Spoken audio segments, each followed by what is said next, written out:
Le Flash Info avec le centre de stockage de la Manche. Et la base navale et une partie de la ville sont le théâtre aujourd'hui d'un exercice nucléaire majeur. Il s'agit de tester le plan d'intervention d'urgence du port militaire et la coordination avec les services à l'extérieur.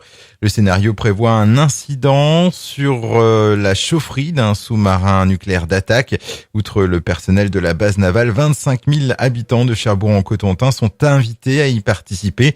Et votre radio préférée jouera également le jeu conventionné par la préfecture de la Manche. AgFM participera à la diffusion de l'information auprès des populations.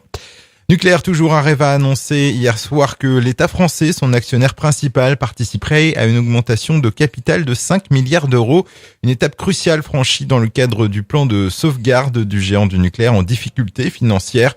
En revanche, le rachat par EDF de la branche réacteur de l'ex-fleuron du nucléaire, élément clé de sa restructuration actée mercredi, bute toujours sur le dossier de l'EPR finlandais. Les chiffres du chômage pour décembre dévoilés hier soir et ce n'est pas très bon. En Normandie, le nombre de demandeurs d'emploi a une nouvelle fois augmenté pour toutes les catégories et presque toutes les classes d'âge. Plus 0,4% sur un mois et plus 2,9% sur un an. La hausse est encore plus forte pour le département de la Manche. Sur un mois, le chômage augmente de 1,6%. Un suspect interpellé suite à l'homicide de Marcilly dans le Sud-Manche. On vous en avait déjà parlé. Le 3 janvier dernier, un octogénaire avait été retrouvé sans vie chez lui dans sa cuisine. La piste du suicide avait très vite été écartée après la découverte de plaies à l'arme blanche sur le corps du vieil homme. Un homme aurait donc été interpellé, doit être présenté aujourd'hui devant la justice.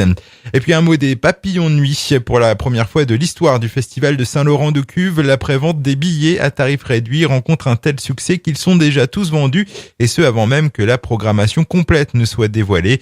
La présence de Michel Polnareff, Indochine et Louise Attaque y est forcément pour quelque chose. Le Flash Info vous a été présenté par Landra, centre de stockage de la Manche à Digguleville. Pour en savoir plus et visiter notre centre, 0810 120 172, coup d'un appel local.